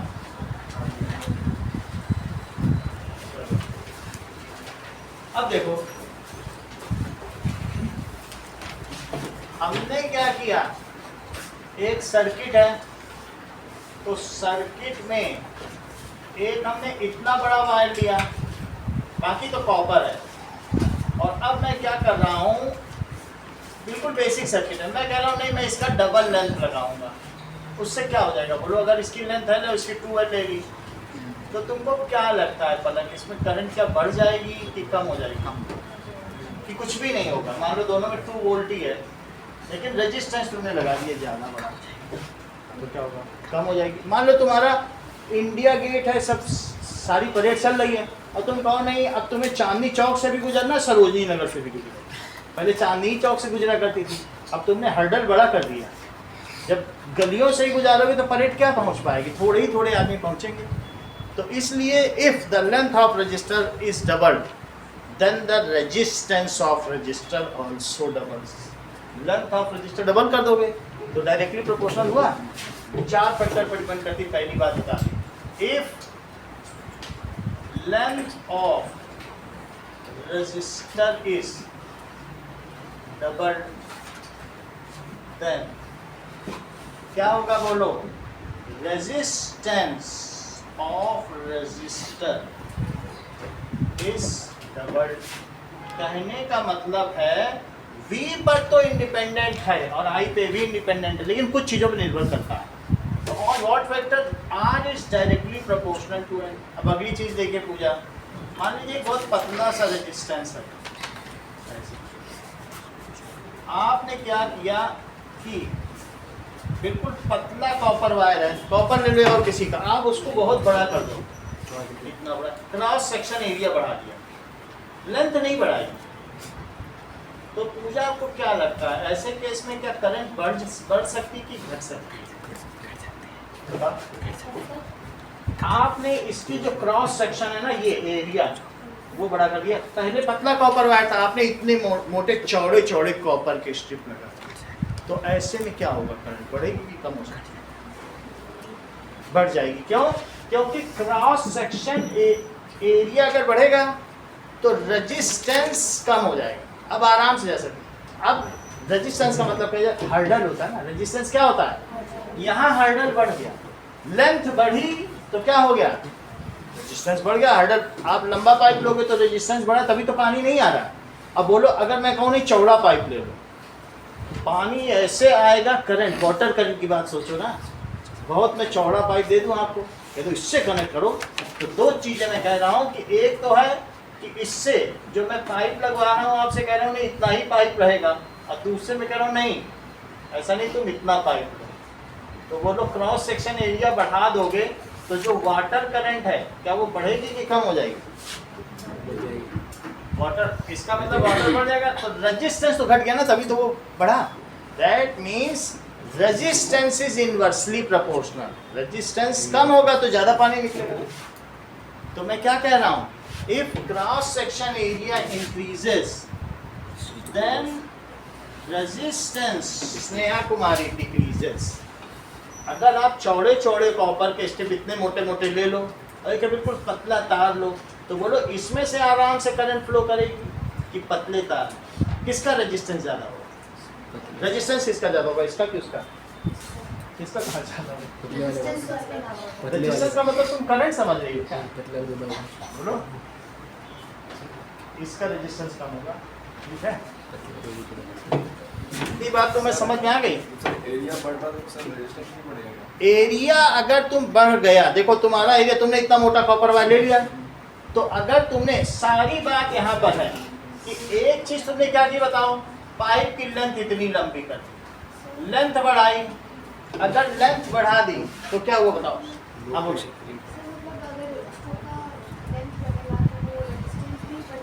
तो रेजिस्टेंस बढ़ेगा, लेंथ बढ़ गई। रेजिस्टेंस अगर बढ़ गया तो करंट कम फ्लो करेगी, क्योंकि resistance is the hurdle to flow the current. Resistance बढ़ गया। अच्छा इसमें बताओ, ठीक है, अब कुछ ना हो तो तुम ये समझो, यहां तक तुम्हें बात समझ आ गई? If area of cross section increases then the resistance decreases, then the क्या हो जाएगा, रेजिस्टेंस डिक्रीजेस। अगर एरिया ऑफ क्रॉस सेक्शन, ये देखो V is equal to I R, लगाओ 100 का ही वोल्टेज लगाओ, ये मुझे बताओ ये 100 ही है, कह दो मेरे पास यही बैटरी है, इससे जो करंट लेना ले लो। अगर ये करंट कब कब बढ़ती है, मैं बताओ, करंट मैं कहता हूँ मुझे 50 की चाहिए, 50 करंट आ रही है, रेजिस्टेंस अपने आप 2 हो गया। तो व्हेन रेजिस्टेंस डिक्रीजेस करंट अपने आप बढ़ती है। ये अगला सवाल यही है, किसी चीज, देखो इन दोनों का मल्टीप्लाई तो है, और यहाँ देखो करो, अरे जरा सा पानी आ रहा है बिल्कुल 2 लीटर पर मिनट, कितना आ रहा है, और यहाँ 50 लीटर पर मिनट, करंट कम है। इससे सीधा क्या मतलब होता है बोलो, 2 एम्पियर की करंट है, जरूर रेजिस्टेंस 50 रहा होगा, वोल्टेज तो वही लगाया है। कौन वो, तो तुम अब चीजें बदलने लग गए हो, अब तुम वायर बदलने लग गए हो, अब तुमने अपना सर्किट वही नहीं रखा है। पहले तुम बैटरी बदल रहे हो और अब क्या बदल रहे हो, कहीं वायर बदलोगे, कहीं उसका नेचर। तो जब चीजें बदलोगे तब तो सब कुछ बदल जाएगा। मैं अब इस बार सेल कांस्टेंट रख रहा हूँ, सेल, पहले सेल बदला करता था तो आई बदला करता था, समझ में आई बात कि नहीं? अब मैं सेल वही रख रहा हूँ, अब मैं रजिस्टर बदल रहा हूँ। तो कहने का मतलब है, पहले दूसरी बात क्या है, एरिया बढ़ा दो, रेजिस्टेंस कम हो जाएगा। एक ब्रॉड वे कर दो, आईसी चौड़ा रास्ता, तो बोलो तब इलेक्ट्रॉन आसानी से चलेंगे। कि पतले रास्ते में तो इनका इतना कोलिजन होगा, ब्राउनियन कोलिजन, कि वहीं टकराते रह जाएंगे, और चौड़े रास्ते में आराम से निकल जाएंगे। कोलिजन कम कर रही हो ना तुम करके, तो बोलो if you are giving them broader path, if you are giving in higher cross section area, तो resistance will be lesser, they will easily pass through that path. किसको अच्छा, क्या बुरा लगेगा उनको, बोले और इतना चौड़ा पाथ दिया, अब कैसे गुजरे? अरे अब आराम से गुजरो, दौड़ के गुजरो। अब पतला ही रास्ते रखो, वही आपस में ही टकराते रहेंगे। बिल्कुल पतला फाइन वायर हो, देखा नहीं है, पतले पतले तार में सब जल जाता है। और ये देखो एसी का कितना मोटा मोटा तार लगाया गया, क्यों?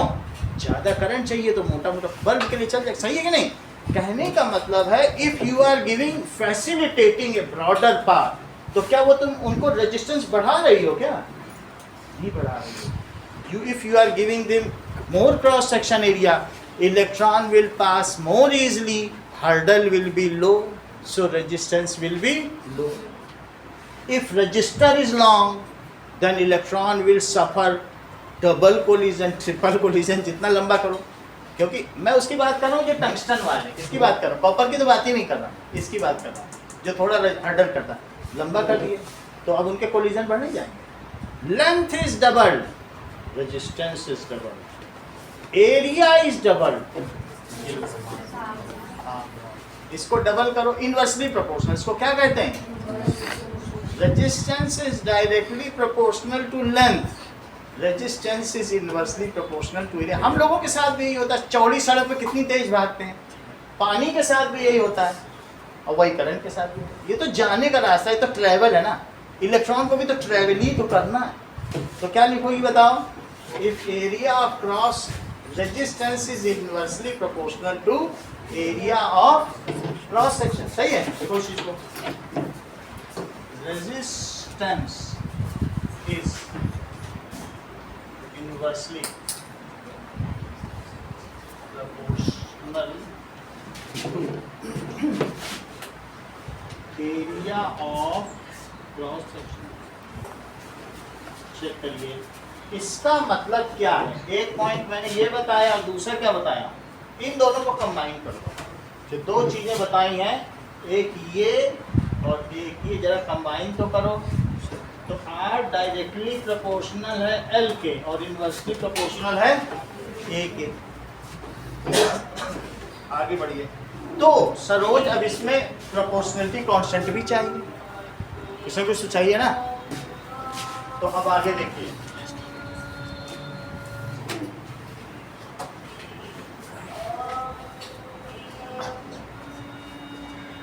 चलो, इफ लेंथ डबल्स, तो then resistance, if area of cross section doubles,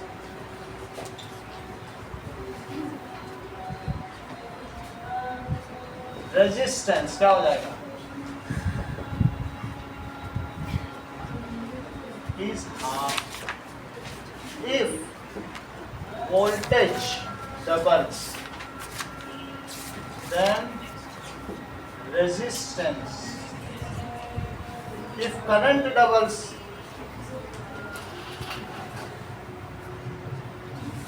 then resistance. इन चारों का आंसर स्नेहा बिश्नोई दो।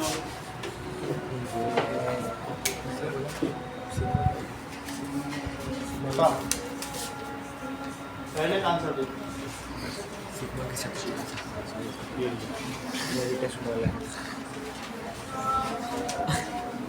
हाँ बताओ, पहले का आंसर बताओ। If length doubles, then resistance doubles। यहाँ बताओ, बोलो। आप क्योंकि एरिया डबल कर दिया तो रेजिस्टेंस क्या हो जाएगा? कम तो होगा, लेकिन वो चूंकि इनवर्सली प्रोपोर्शनल है तो जस्ट हाफ हो जाएगा। इसमें 1/2 करो तो हाफ नहीं हो जाएगा, 2a। ये बताओ,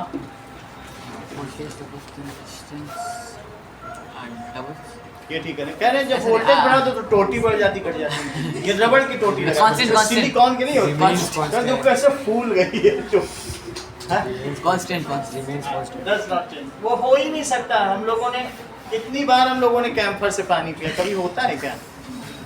अच्छा ये बताओ करंट लेवल्स क्योंकि ये तो हम लोग यही तो सीखना है, आपको पूरे चैप्टर में ओम्स लॉ ही सीखना है। आप क्या समझ रहे हैं? हाँ? ये आप प्लीज आपको अच्छे से अच्छा ओम्स लॉ लगाना है। दूसरी बात समझ में आ गई? अब तीसरी बात देखो, तीसरी चीज है आर को किसके प्रोपोर्शनल बताया, बोलिए? L upon so R is equals to rho L by H, जहां इसे क्या कहते हैं? रो। इसका क्या नाम है? ये ग्रीक लेटर है। वेलकम। वेयर रो क्या है बताइए? It is called proportionality constant. Rho is proportionality constant. It is called, इसको क्या कहेंगे? Specific resistance. या फिर इसका दूसरा नाम भी है resistivity of material. ठीक है, ये क्या कहलाती है? Resistivity of different material is different. ये कई चीजों पे निर्भर करता है, लेंथ पे भी करेगा, एरिया पे भी, और इस चीज पे भी डिपेंड करेगा कि कौन सा मटेरियल लगाया है, टंगस्टन लगाया है कि नाइक्रोम। अच्छा,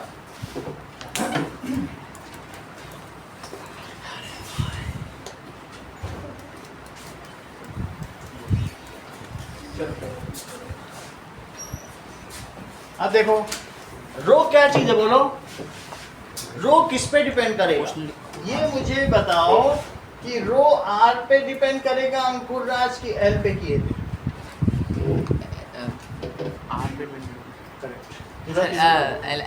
ये ज्यादा तेज है।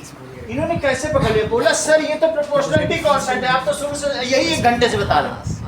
ये माइंड है तो बता रहे हैं, उसको एंजॉय कर रहे हैं। और तो एंजॉय ही ना कर पाए, स्ट्रगल करें, तुम एंजॉय कर। यही तो 1 घंटे से बताया जा रहा है। तो रो किस पे डिपेंड करेगा? जो प्रोपोर्शनलिटी कांस्टेंट है वो थोड़ी ना किसी पे डिपेंड करेगा। फिर से समझिए, तुम्हें इतना तो पता चल गया R is equals to R is proportional to L by, इतना तो ऐसे समझ में आ गया ना। अब एक हमने प्रोपोर्शनलिटी कांस्टेंट लगाया, उसे समझते हैं क्या चीज़ है। जैसे हमने उसमें R लगाया था कि नहीं, V is equals to I R। अब इसे समझें, जो रो है ये क्या चीज है? रो इज कॉल्ड रेजिस्टिविटी। इसे क्या कहते हैं? It depends on type of material. तुम यही लेंथ लो, इतना ही, लेकिन तुम एक बार सिल्वर लो, एक बार कॉपर लो, एक बार टंगस्टन लो, एक बार नाइक्रोम, क्या सबका अलग अलग नहीं होगा? तो वो जो उसकी प्रॉपर्टी है कि किस मटेरियल का कितना है, उसे क्या कहते हैं? रेजिस्टिविटी। तो देखो रो किस पे डिपेंड कर रहा है बताइए? Resistivity depends on type of material. ये सिर्फ किस पर निर्भर करती है बताओ? सही है, resistivity. Resistivity depends on type of material. Different materials have different resistivity. Different material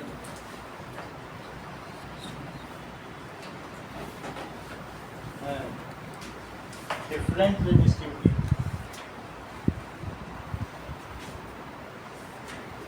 जरा इस चीज को देखो कि ये हमारा फार्मूला हो गया, क्या बन गया? R is equals to rho L by A. एक और चीज लिखते हैं, रेजिस्टिविटी इज इंडिपेंडेंट। किस पे इंडिपेंडेंट होती है? ऑफ R L एंड ए। क्यों? क्योंकि वंदना ये तो उसका प्रोपोर्शनलिटी कांस्टेंट है, इन पे तो डिपेंड कर ही नहीं सकती। जो चीज किसी की प्रोपोर्शनलिटी कांस्टेंट है वो उन पे तो नहीं डिपेंड कर सकती। इसको डिफाइन करें, रेजिस्टिविटी डिफाइन, तब कुछ समझ में आया। अभी तो ये पता ही नहीं चल रही है क्या चीज, लेकिन कुछ समझ में आया ना इसके बारे में, तो पहले इसे डिफाइन करें फिर समझें। चलो अब देखिए,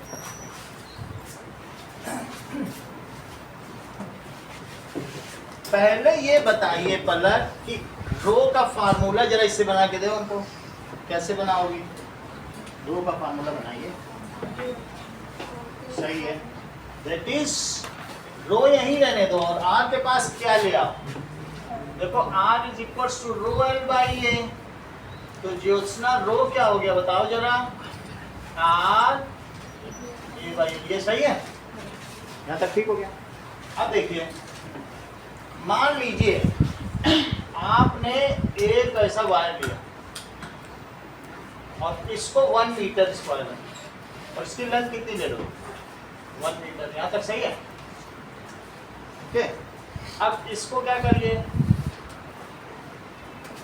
एक यहाँ पर सेल ले लो, एक एमीटर लगा लो और इसी के क्रॉस में क्या लगा लो? वोल्टमीटर। 1 मीटर। ये बात सही है? एक कोई मटेरियल, हमें पता नहीं लेकिन कोई मटेरियल, जिंक ले लो। अच्छा ये बताओ कि हमने कोई सेल लगाया, इससे ये ले लिया, इससे ये ले लिया, हमने एरिया कितना ले लिया बताओ? एरिया तो लिखा 1 मीटर स्क्वायर लिखा है, क्रॉस सेक्शन एरिया। एरिया कितना हो गया क्रॉस सेक्शन एरिया? और लेंथ कितनी ले ली?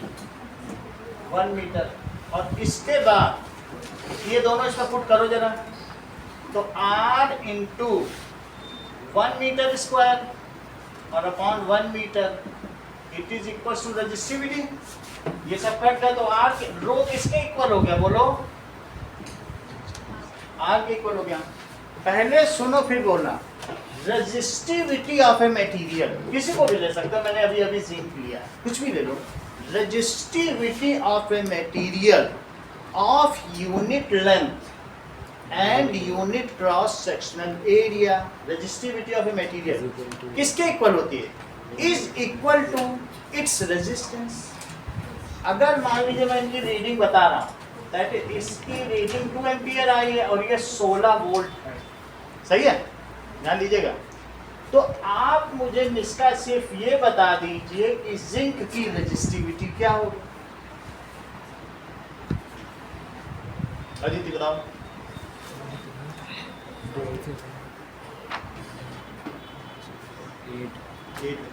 देखो कितने तेज, ये ओम्स लॉ भी हाथों हाथ लगाना है, ओम्स लॉ लगाना आता है। पहले इन्होंने R is equal to V by I किया, क्या किया होगा? और ये कितना है? 16 वोल्ट और ये कितना है? भाई ओम्स लॉ तो अभी सिखाया ना शुरू में, ये इसी तरह से लगाया जाता है। सिर्फ आपको V की रीडिंग और A की रीडिंग देखनी और डिवाइड कर दो, आ गया।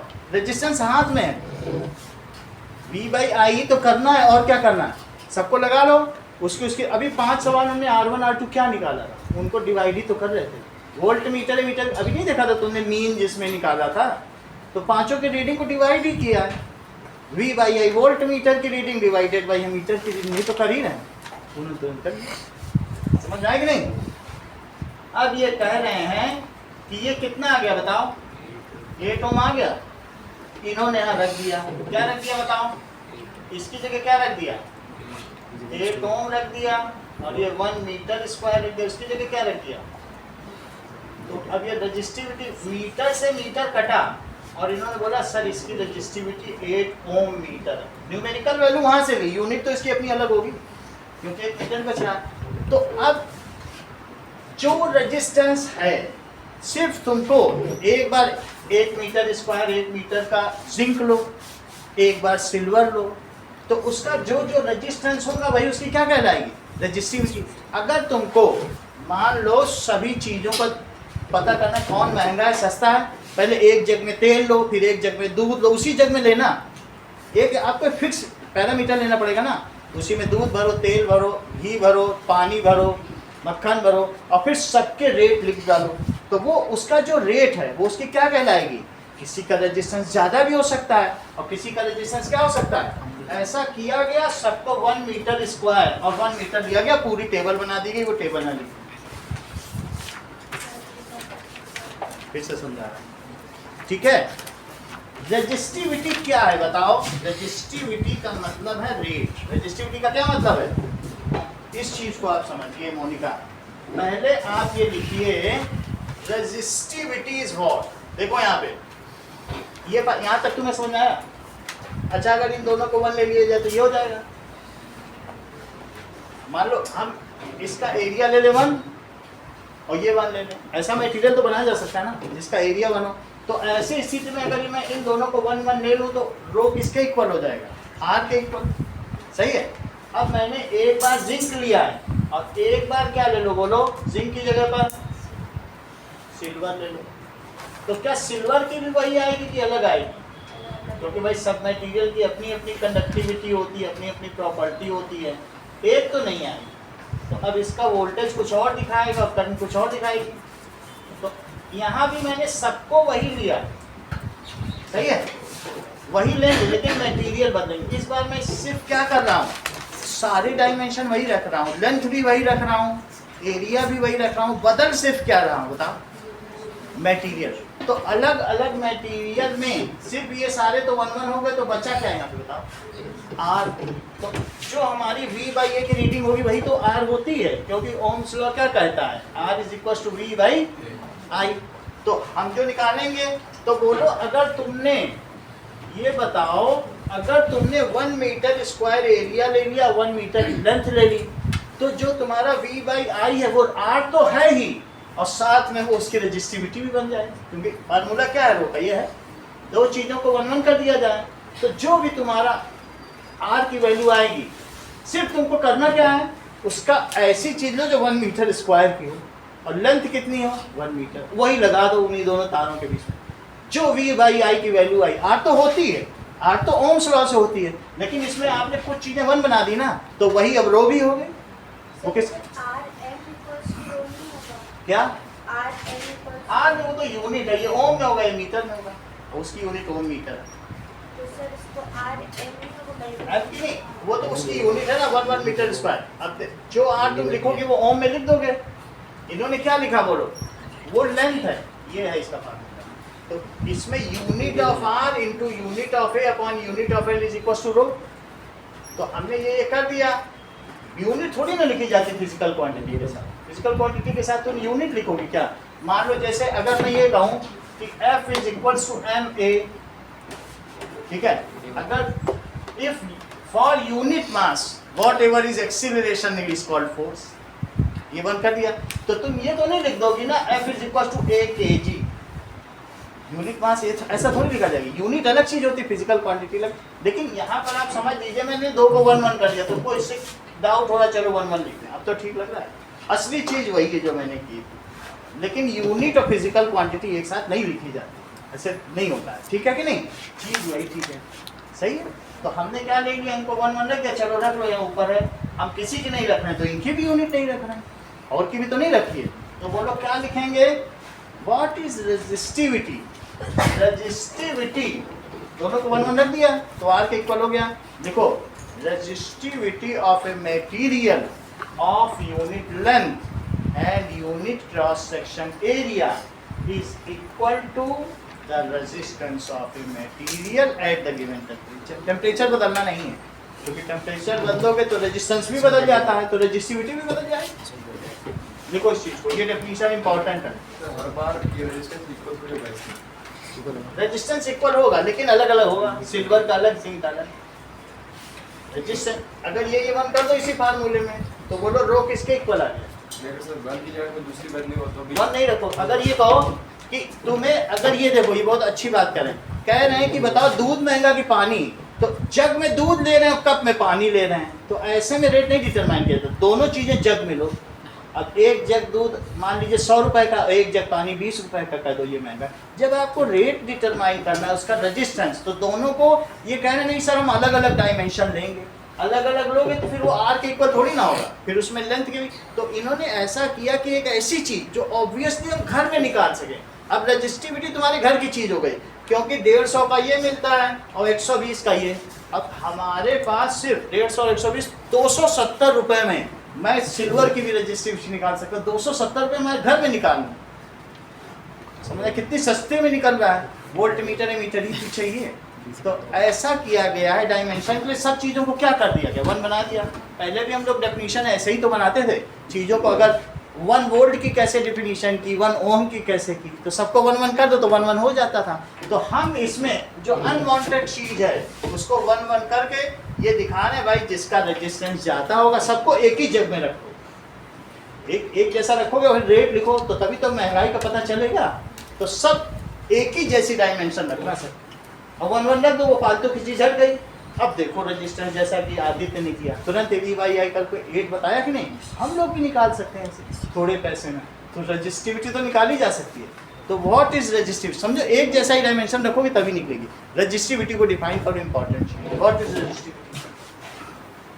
रजिस्टिविटी ऑफ किसकी बताओ? A material of unit length of unit cross section.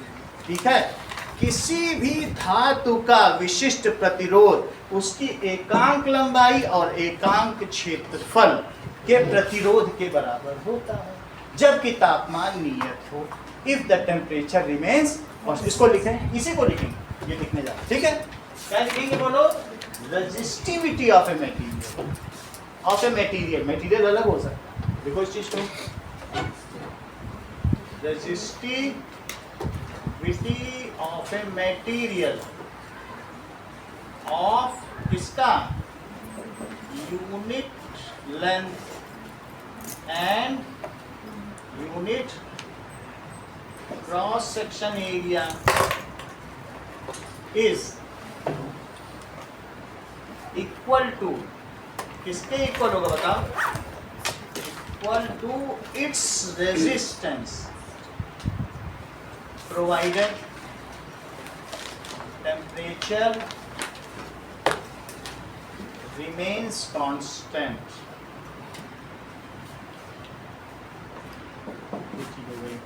अब देखो यूनिट ऑफ रेजिस्टिविटी निकालो, यूनिट ऑफ, यही वाला फार्मूला यूज करना, यूनिट ऑफ रेजिस्टिविटी। तो बोलो किसकी किसकी यूनिट ली जाएगी? यूनिट ऑफ आर इनटू, और किसकी यूनिट? यूनिट ऑफ ए, और divided by unit of L. तो आर की यूनिट ओम, इसकी मीटर स्क्वायर, और इसकी कितनी हो गई? तो ये क्या हो गया? That is ohm metre. तो रेजिस्टिविटी की यूनिट क्या हो गई? तो वंदना 1 ओम मीटर को डिफाइन करो।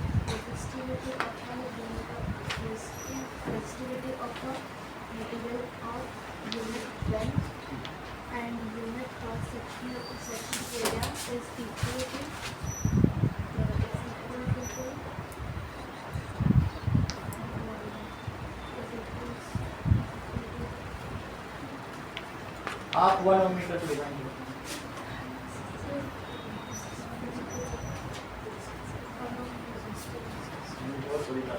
यही चीज हम सुनना भी चाहते थे, अच्छी बात नहीं। इन्होंने अब रेजिस्टेंस को भी लॉक कर दिया, 1 ओम रेजिस्टेंस। ये बहुत बड़ी बात, कोई बोलता है 4 साल 5 साल में ऐसा बच्चा। इन्होंने क्या किया देखो, इन्होंने कहा अगर सर आप इसे 1 बनाना चाहते हैं, यही एक चीज बची, इसको भी 1 कर दो। सही किया कि नहीं?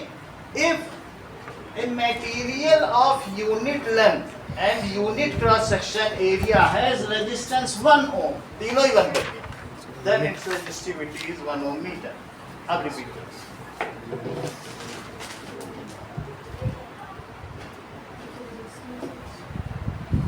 इसे भी 1 करना चाहते हो ना, तीनों कर दो तो 1 हो जाए। तो ये 1 कर देना। इफ रेजिस्टेंस, किसका resistance? Of a material of unit length unit cross sectional area is 1 is unit ohm, तीनों 1 बना दिया, then it's resistivity is 1 ohm metre. Repeat करो।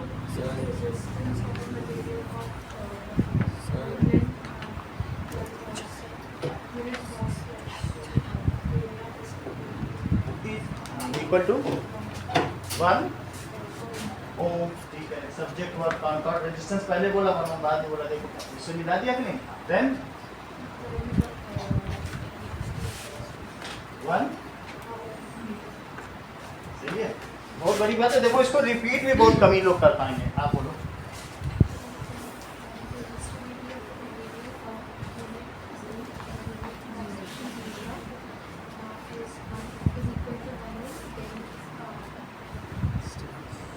तो नहीं करता, सेंटेंस गलत हो गया।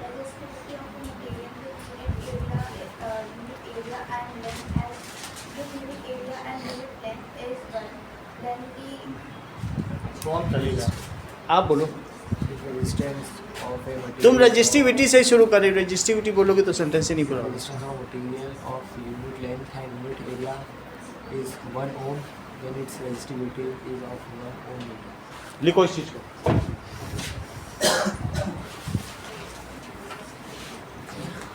इसका रिपीट करो, बोलो आप बोलो।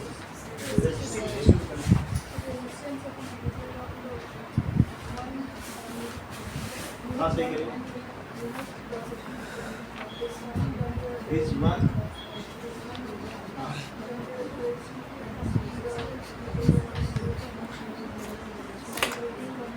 वन ओम मीटर बोलो, सही तो बता रही है, सही है। चलो दो लोगों ने करेक्ट कर दिया। अब आगे देखो,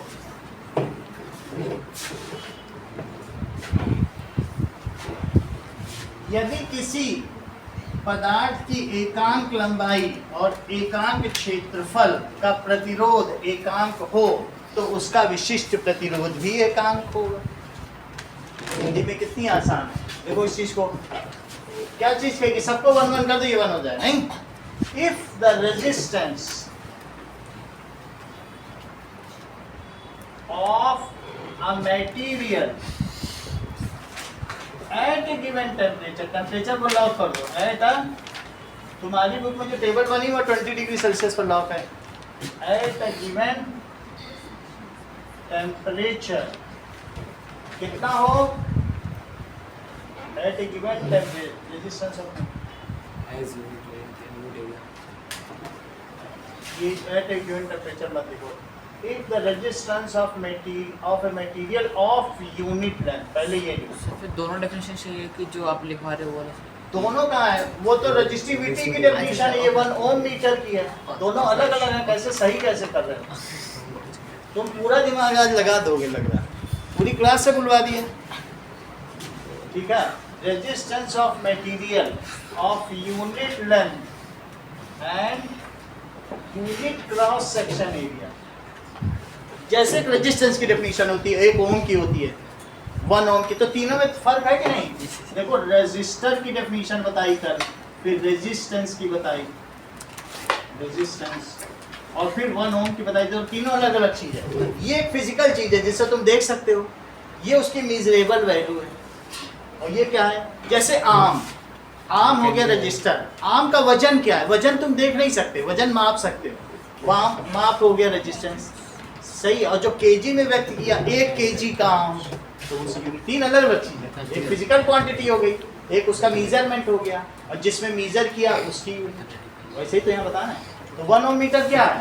material of unit length and unit cross section area is, ठीक है, cross section area is 1 ohm at a given temperature. तो क्या होगा? then its resistivity, इसकी रेजिस्टिविटी क्या हो जाएगी? 1 ohm metre. Resistivity of different material at different temperature, at constant temperature is different, सबकी अलग अलग होती है।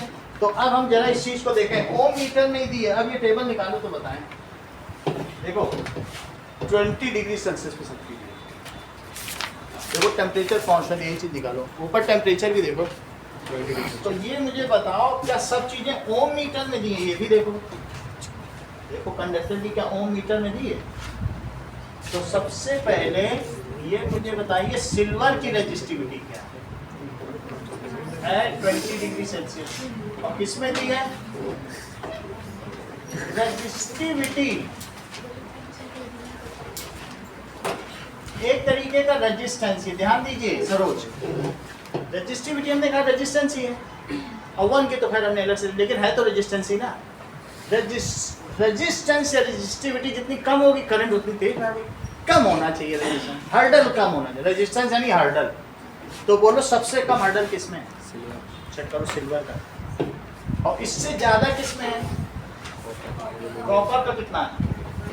1.62 ओम मीटर में दिया सब, और टेम्परेचर कांस्टेंट रहना चाहिए।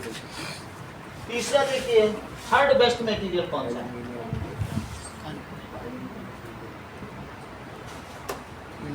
एल्युमिनियम की कितनी है? 2.63 2.63 into 10 to the power. Which is the best material?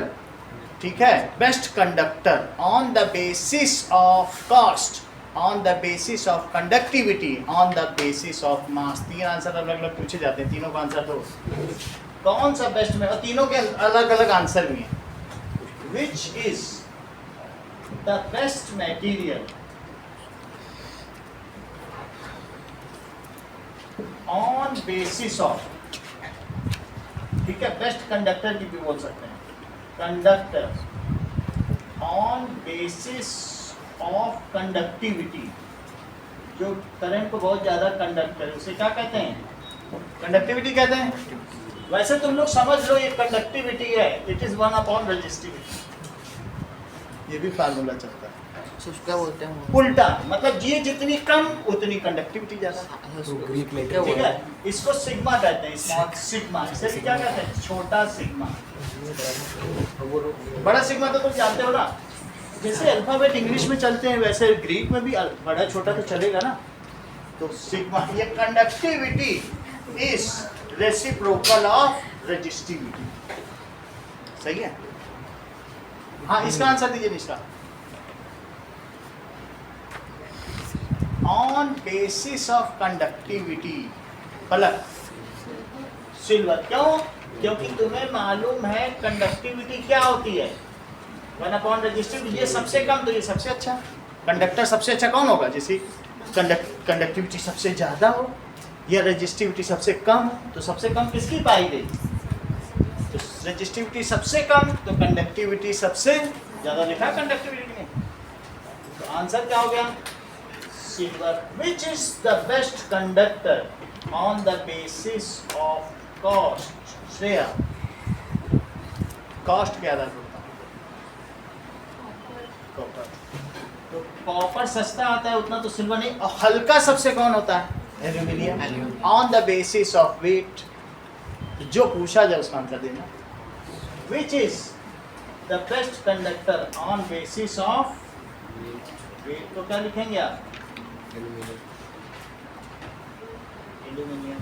आगे देखिए जी, सर जो कॉस्ट वाला है तो उसमें उसकी डिटेल में बतानी है कि सबसे ज़्यादा मतलब कम किसकी होती है। पहला वाला कि कंडक्टिविटी के आधार पर हमें बेस्ट चाहिए भाई, कंडक्टिविटी सबसे। और एक होता है हमें कॉस्ट के हिसाब से, कॉस्ट इफेक्टिव। चलो कि पैसे अब पैसे के इफेक्टिव होना चाहिए कि ज़्यादा कर दे, हम चौड़ा ले लेंगे। कॉपर तो चौड़ा भी ले लोगे, सिल्वर में तो घर बिक जाएगा। कह दो भाई हमें तो बाद में बड़ा कर लेंगे और चौड़ा कर लेंगे, क्योंकि जितना चौड़ा लोगे, जितना क्रॉस सेक्शन एरिया बढ़ाओगे, उतना तो करंट कम होगी, बढ़ जाएगा ना करंट, रेजिस्टेंस कम होगा। हम दूसरे एस्पेक्ट में देख लें, on the basis of weight. भाई हमें पोल से पोल तक करना है, कॉपर तो बीच में इतना झुक जाएगा, 40 किलो दो पोल के बीच में लटकाओगे, पोल ही घूम जाएंगे, टूट जाएंगे। हल्की चीज़ लटकाओ, तो रास्ते के लिए ये, घर के लिए कॉपर, और जब तुम्हें सोलर पैनल चाहिए तो सिल्वर। सबके लिए अलग अलग है। सही है? अब देखो अगली चीज देखिए कि रेजिस्टेंस 4 चीजों पे डिपेंड करता है, और रेजिस्टिविटी कितने पे डिपेंड करती है? बोलो। रेजिस्टिविटी सुनील देवासी कितने डिपेंड करती है? Temperature, only temperature. किस पे डिपेंड करेगी? टेम्परेचर बदलोगे तो बदल जाएगी। Type of material, and type of material. और रेजिस्टेंस किस पे डिपेंड करेगा? बोलो। रेजिस्टेंस डिपेंड्स ऑन 4 चीजों पे डिपेंड करता है। कौन कौन से? That is length, cross section area, और फिर और किस चीज पर? टाइप ऑफ मटेरियल, और चौथी चीज टेम्परेचर। ये आगे चल के आप फार्मूला पढ़ेंगे, टाइप ऑफ मटेरियल टेम्परेचर पे भी डिपेंड करता है। टाइप तो तुमने देख लेना, रो तो है ही है उस फार्मूले में, रो तो है ना। रो अलग अलग है तो रो की वैल्यू डालनी पड़ेगी, तो आर भी अलग अलग हो जाएगा। अब टेम्परेचर बढ़ाने से भी रेजिस्टेंस बढ़ता है, लेकिन आगे की क्लासेस में तुम देखोगे R1 is equals to R2 या R2 is equals to R1 और 1 plus alpha delta T. Temperature ज़्यादा कर दोगे तो रेजिस्टेंस बदल जाएगा। अब वो उस अपने मटेरियल की अपनी प्रॉपर्टी है, लेकिन हम इससे यहाँ ज़्यादा लेना देना नहीं है, लेकिन लीनियर नहीं है, इतना जान लो लीनियर नहीं है। बढ़ेगा टेम्परेचर तो रेजिस्टेंस भी बढ़ेगा, सही है। अच्छा अब ये देखो, पहली चीज़ तो राशि तुमको ये क्वेश्चन करना है, मैं क्वेश्चन दे रहा हूँ जो भी करना है, तो 4 चीज़ों पे लिख लोगी ना। कौन सी 4 चीज़ों पे रेजिस्टेंस डिपेंड करेगा बताओ? L, A, type of material, चौथी चीज़ टेम्परेचर। अब अगला देखो रेजिस्टिविटी किस पे डिपेंड करता है। Resistivity depends on type of material, और किस पर? टेम्परेचर। तो इसमें भी ज़्यादा सोचना नहीं, यार रो कर तो यही सवाल है। This is coefficient of resistivity, कुछ हमें ज़्यादा लेना देना नहीं इसे, लेकिन लीनियर नहीं, इतना तो तुम्हें याद है। अगली चीज, तीसरा सवाल Saroj, resistance does not depend on और resistivity does not depend. Resistance किस पर निर्भर नहीं करता?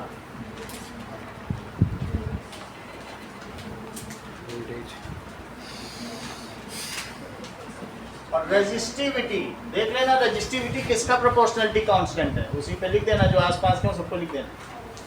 और फिर बी और आई पे भी नहीं करेगा, आर ही नहीं करता तो लो क्यों करने लगा? नहीं, तो 5 चीजों पे नहीं करेगा। बोलो किस पे? Resistivity does not depend on, B पे नहीं करेगा, आई पे नहीं करेगा, आर पे नहीं करेगा, एल पे नहीं करेगा, ए पे नहीं करेगा, और ये किस पे नहीं करेगा? बी एंड, सही है। देखिए नाउ हमारे पास कुछ फिजिकल क्वांटिटीज हैं, जैसे charge, next is electric current. हाँ रेजिस्टेंस रेजिस्टिविटी डिपेंड करेगा क्या? बोलो। रेजिस्टेंस रेजिस्टिविटी डिपेंड करेगा? हाँ करेगा, क्योंकि उसके फार्मूले में है, अलग अलग मटेरियल लोगे तो वो 4 चीज़ों पर डिपेंड करता है। 3 चीज़ टेम्परेचर भी है, टाइप ऑफ मटेरियल ही तो रेजिस्टिविटी है, ठीक है। टाइप ऑफ मटेरियल ही तो, उसी से तो रेजिस्टिविटी आती है। अब जरा देखो, electric current, potential difference, resistance, और अगला क्या है? रेजिस्टिविटी। तो ये मुझे बताओ चार्ज का सिंबल क्या होगा? Q। अब देखिए QI VR row, Q is equals to ME, Q is equals to IT, I is equals to Q by T, और I is equals to V upon R हो गया, सही है। V क्या हो गया? V के फार्मूले बताओ।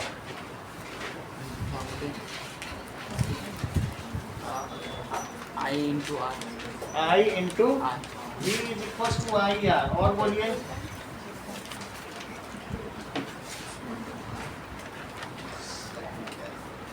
दिमाग बचा बचा करोगे क्या?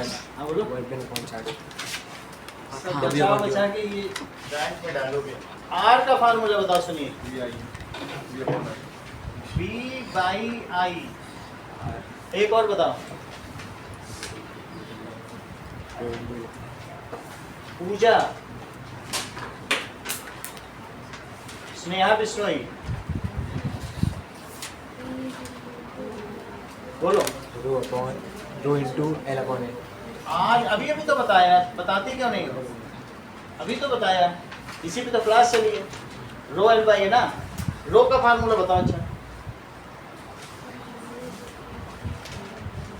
हाँ बोलो, रो का यहीं से देख के बोल दो। अरे भाई आज नेसेसरी दिमाग लगा रहे हो, यहाँ देखो ना, रो का हिंट लिया करो। इसीलिए तो भगवान ने हम लोग को मनुष्य बनाया है, हम लोग क्विक विटेड है।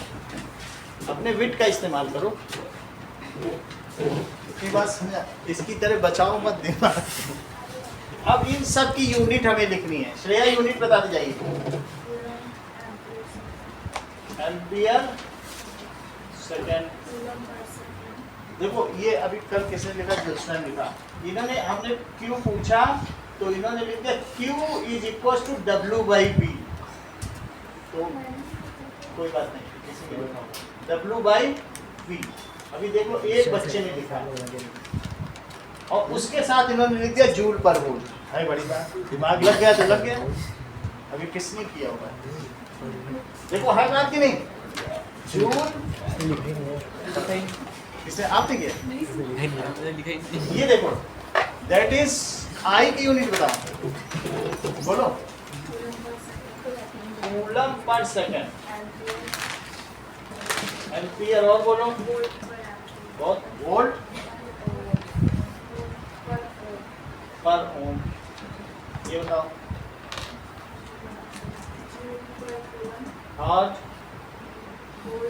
और इतना ही है। एम्पियर, ये बताइए, और बोलो, यहाँ बताओ, ओम, सही है। अब देखो, बोलो। सर हाँ, सर रेजिस्टेंस का फॉर्मूला 1/चार्ज इनटू इलेक्ट्रिक करंट हो सकता है क्या? अब देखो ये क्वेश्चन नंबर 3 4 हो गया, ये 5 हो गया। विच is the best conductor on basis of conductivity, और आपको डिफाइन करना है, डिफाइन रेजिस्टिविटी। भगवान ये दो, चलो ये सभी के सभी एक छोटे पेपर में आ जाएंगे। कोई ऐसी चीज नहीं जो ज़्यादा बड़ी हो।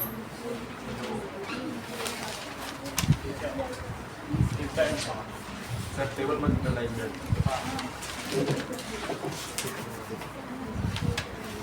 चलिए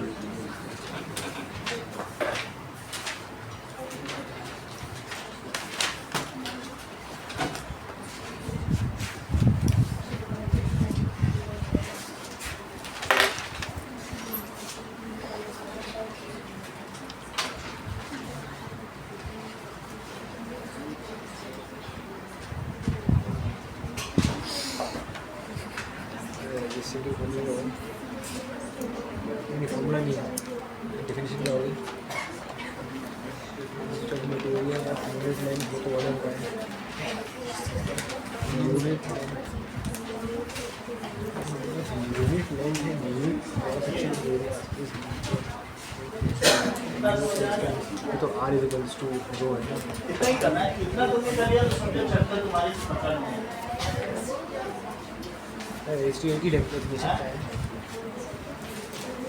रेजिस्टिविटी की डेफिनेशन क्या होगी? Resistivity is equal to resistance of a material of unit length and unit cross section. चलो और किसको नहीं